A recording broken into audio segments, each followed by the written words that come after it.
Hi everyone, आप सभी का स्वागत है संजीव सर ITI के यूट्यूब चैनल में।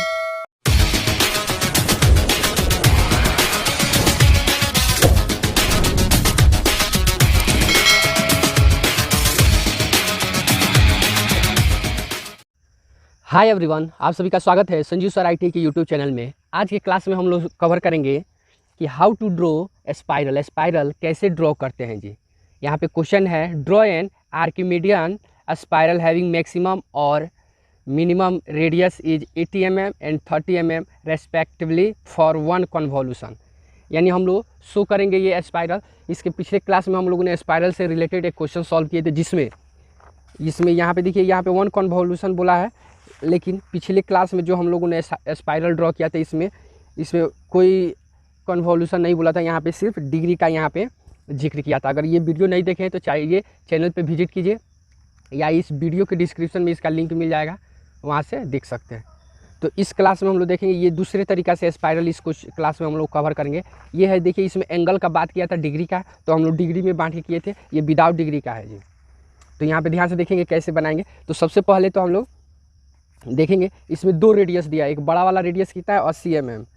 तो 80 mm का हम लोग कंपास में दूरी भरेंगे, और दूरी भरने के बाद यहाँ पे एक सर्किल शो करेंगे हम लोग।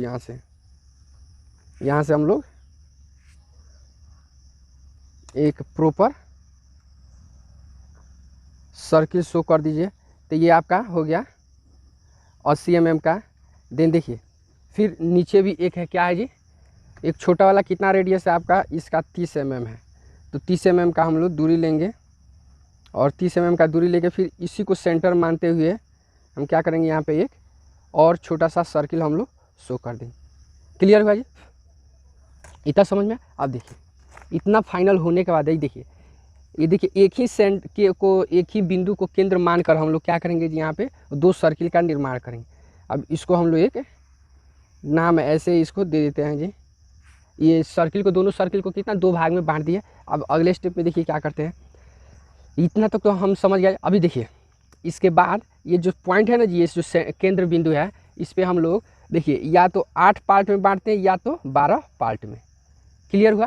तो हम लोगों ने पिछले क्लास में हम लोग जो क्वेश्चन का सॉल्यूशन किए थे, इसमें 12 भाग में बांट के बताए थे। तो ध्यान से देखिएगा, यहाँ से 1 2 3 4 5 6 7 8 9 10 11 12, तो 12 पार्ट में हम लोग बांट के दिखाए थे। लेकिन इस क्लास में हम कितना, 8 पार्ट में आप लोगों को बांट के बताएंगे। 8 पार्ट में कैसे बांटते हैं, तो हम जानते हैं जी, एक केंद्र पे कितना, सेंटर पे कितना डिग्री का एंगल बनता है, 360 डिग्री। इसको 8 से डिवाइड कीजिए तो प्रत्येक एंगल कितना का आएगा जी, 45 डिग्री का।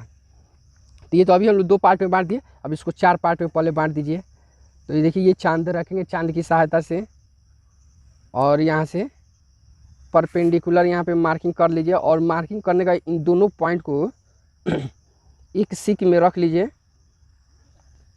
तो ये आपका कितना पार्ट में बट गया जी, 4 पार्ट में हो गया। देन अगले स्टेप में अभी हमको बांटना कितना है जी, 8 पार्ट में। तो ये प्रत्येक ब्लॉक को 2 पार्ट में बांटेंगे। तो देखिए यहाँ पे एंगल कितना आया था, 45 डिग्री। तो 45 डिग्री का हम लोग यहाँ पे चांद की सहायता से मेजर कर लेंगे, और मेजर करने के बाद इसको इस टाइप से हम लोग ये वाला पार्ट शो कर देंगे। और फिर हम लोग सेंटर पे कितना पार्ट पे बांट दिए जी, ये केंद्र पे 8 पार्ट में इसको बांट दिए हैं। अब इसको हम लोग यहाँ से हम लोग नामांकित कर देंगे। तो ये 1 हो गया, ये 2 3 4 5 6 7, और आपका ये फाइनली 8 हो गया जी। क्लियर हुआ। देन इतना फाइनल होने के बाद देखिए, ये सर्किल को कितना, 8 पार्ट में बांटे हैं।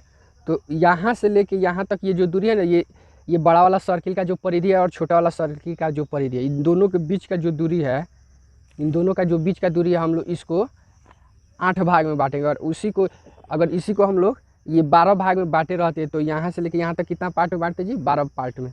तो ध्यान से देखिएगा, इसका हम लोग मेजरमेंट माप लेंगे। ये टोटल कितना होगा जी, आपका 50 होगा। अब 50 को हम लोग 8 पार्ट में बांटेंगे तो कितना आएगा जी, 8 छक 48, यानी 6 पॉइंट कुछ आएगा जी।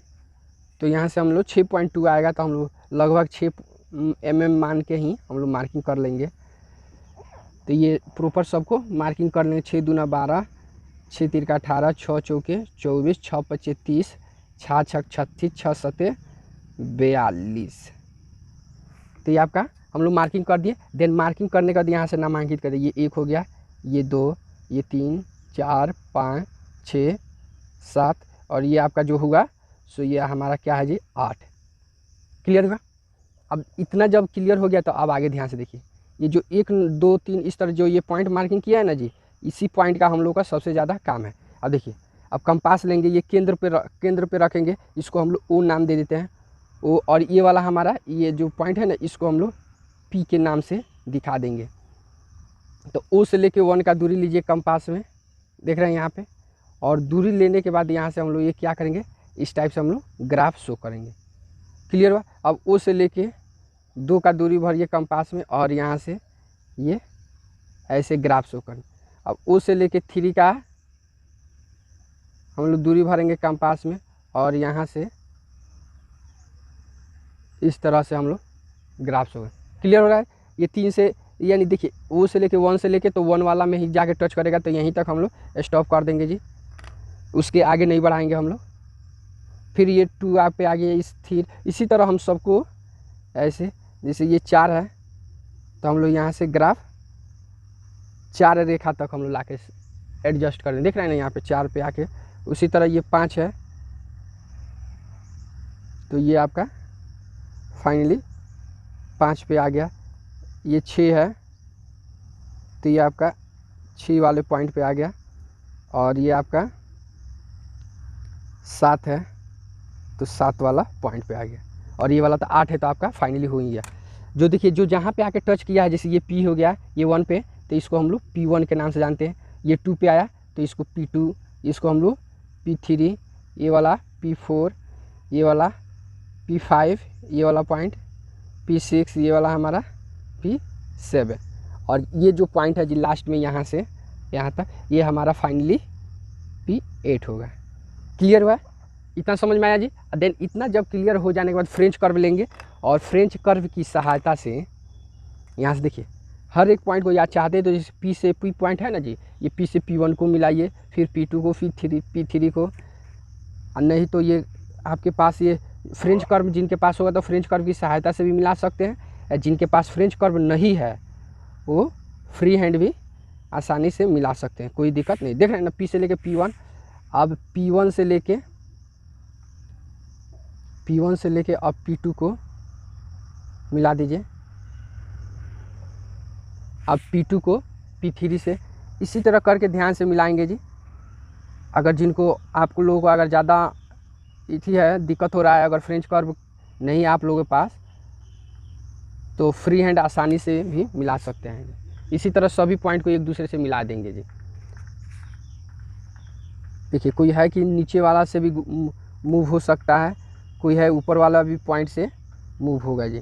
देख रहे हैं ना जी, यही आपका क्या है स्पाइरल कर्व, यही है। ये जो हमारा रेडी हो रहा है ये सभी को P1 से P2, P3, P4, P5, P6 ये जो भी पॉइंट मिला रहे हैं यही हमारा क्या है जी इन्वॉल्यूट कर्व के नाम से जाना जाता है। तो यही देखिए 1 राउंड, 1 राउंड आ चुका है। देख रहे हैं ना, यहाँ से स्टार्ट हुआ, फिर इससे मूव करते हुए ये कर्व हमारा फाइनली यहाँ तक आ गया। तो इसी को 1 कन्वॉल्यूशन के नाम से जानते हैं। अगर यही पार्ट एक बार और मूव करके यहाँ तक आता तो इसको 1.5 कन्वॉल्यूशन के नाम से, वहीं ये 2 बार राउंड होके आ जाता है, ये 1 राउंड होके फिर यहाँ पे आ जाता है, तो ये 2 कन्वॉल्यूशन के नाम से जानते हैं। तो ओके फ्रेंड्स, ये फाइनली क्या हुआ जी हमारा रेडी हो चुका। अब इसका चाहते हैं ये जो सर्किल, इसका डायमेंशन भी यहाँ पे शो कर सकते हैं या नहीं भी शो कीजिए, कोई प्रॉब्लम नहीं है। तो ओके फ्रेंड्स, वीडियो अच्छा लगे तो लाइक कीजिए, चैनल को सब्सक्राइब कीजिए और अपने दोस्तों में शेयर कीजिए। फिर मिलते हैं नेक्स्ट अगले क्लास में इसी तरह का और भी इंपॉर्टेंट क्वेश्चन लेकर। अगर आप लोगों के पास कोई ऐसा क्वेश्चन है जिसका सोल्यूशन बनाने में आपको काफ़ी परेशानी हो रही है तो कमेंट कीजिए, उसका ज़रूर सोल्यूशन बताया जाएगा। तो ओके फ्रेंड्स, मिलते हैं फिर नेक्स्ट अगले क्लास में।